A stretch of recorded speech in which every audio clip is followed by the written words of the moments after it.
Meus irmãos, a paz do Senhor. Estou grato a Deus por mais uma oportunidade de estar aqui com vocês. Eu venho hoje aqui trazer uma indicação de um livro que faz parte da minha coleção. Eu considero esse livro como um dos livros melhores que eu já possuí até hoje. Se você tem alguma dificuldade em entender algum texto da Bíblia, dentro de uma visão cultural, mas também de uma visão histórica, esse livro vai lhe ajudar por demais. O autor desse livro é um homem chamado Laurence Richard. Ele é um livro que traz uma visão cultural do texto com uma visão histórica também do texto. O nome do livro é Comentário História e Cultural do Novo Testamento. Autor Laurence Richard. O meu está muito usado porque eu uso muito ele e é muito bom. Ele vai fazer você viajar no tempo e você vai entender cada texto que você está meditando com muita profundidade. Só para você ter ciência como é profundo o autor desse livro, para que você possa ter gosto de comprar esse livro, de adquirir esse livro. Esse livro ele conta o capítulo de número 1 do livro de Mateus, que fala sobre a genealogia de Jesus. E quando fala de genealogia, né, talvez alguns já sabem que é uma coisa chata de ler, porque é nome de pessoas, e talvez alguns podem até pensar que não existe nenhuma palavra que Deus tem reservada para falar o nosso coração pelo nome daquelas pessoas, mas tudo que está escrito na Bíblia, Deus inspirou os homens e tudo foi escrito com um propósito, com uma mensagem, para que Deus ele pudesse falar o nosso coração. Então esse livro, ele vai fazer os seus horizontes, a sua mente se abrir cada vez mais e você conhecer novos horizontes na palavra de Deus. Esse livro ele conta a genealogia de Mateus, capítulo de número 1. Então Mateus, que era publicano, como a gente sabe, que era conhecido como Levi, que Jesus chamou Mateus para o seu ministério quando estava sentado lá na mesa de impostos, cobrando os impostos.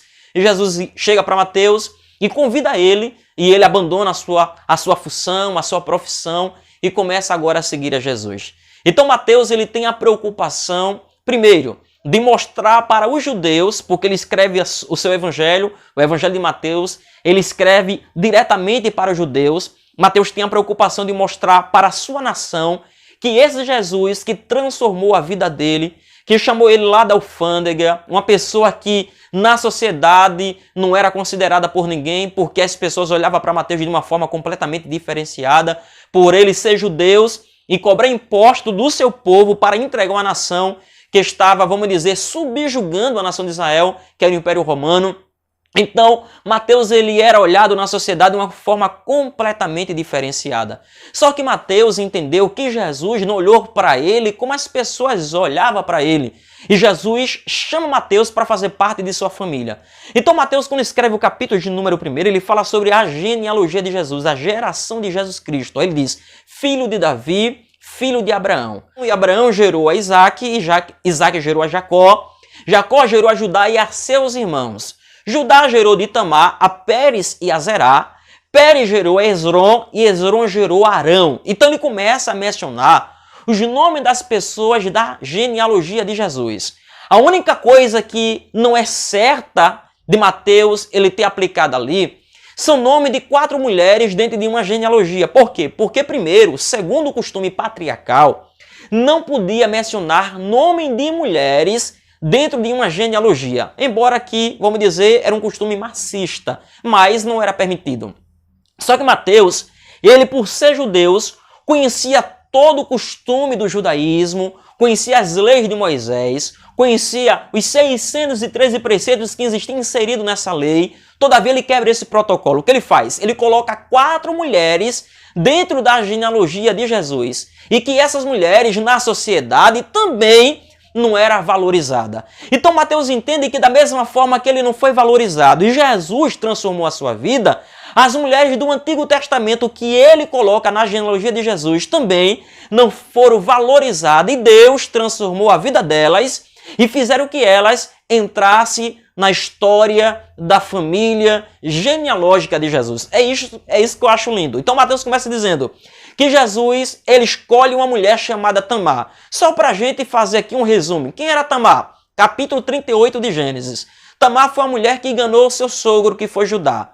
Tamar, particularmente, na sociedade não podia ser tão valorizada porque fez, vamos dizer, se investiu com a vez de uma prostituta, ficou ao caminho e quando Judá passou, sem perceber que era ela, pensando que era uma prostituta e tem um caso com ela e ela gera filhos para Judá. Embora que Deus olhou para Tamar e percebeu que aquilo ali foi uma situação de justiça que ela praticou, porque Judá não queria dar o seu último filho, que era Sela, que já estava de maior, porque e Onã já estava morto, Deus matou os dois, e faltava o seu único caçula. Então Judá temeu de entregar seu único filho para Tamar, e por conta disso Tamar faz todo o cenário e acontece aquele fato. A segunda pessoa que Mateus menciona na genealogia de Jesus é uma mulher chamada de Raabe. Você conhece quem é Raabe? Capítulo de número 2 do livro de Josué, a prostituta. Raabe, por ser uma mulher prostituta, mas acreditando no Deus de Israel, quando os espias entraram lá na cidade de Jericó, a vida de Raabe também foi transformada e Deus aceitou Raabe, colocando ela dentro da sua família. A terceira mulher que Mateus aplica aqui é a mulher chamada de Ruth. Esta Ruth a gente sabe, a moabita, aquela que era nora de Noemi. Então Ruth, por ela ser moabita, ela casa com um homem chamado Boaz, e Boaz gera filhos para Ruth, esta moabita. E ela agora entra dentro da linhagem de Davi, porque Ruth e Boaz geram Obed, Obed gerou a Jessé, e Jessé gerou ao rei Davi. Então é mencionado dentro dessa genealogia de Jesus. A última mulher que Mateus menciona é Betseba, a esposa de Urias. Todavia, embora nesse ato de adultério, mas por ela ser a mãe do rei Salomão, Deus fez que esta mulher entrasse também dentro dessa genealogia de Jesus. Então o que eu quero dizer? Que Mateus, ele conhecendo todo o costume da época, mas ele quebra o protocolo mencionando o nome dessas mulheres, que lá no Antigo Testamento não deram nada por elas, não valorizaram elas, mas Deus valorizou estas mulheres, colocando ela nas famílias de Jesus. Então o que eu quero lhe dizer é que esse livro vale muito a pena você adquirir. Adquira esse livro, compre esse livro, ele é vendido na CPAD, é vendido também no Mercado Livre, você vai encontrar também esse livro. Então é um livro que você vai valer a pena todos os seus investimentos. Que Deus te abençoe.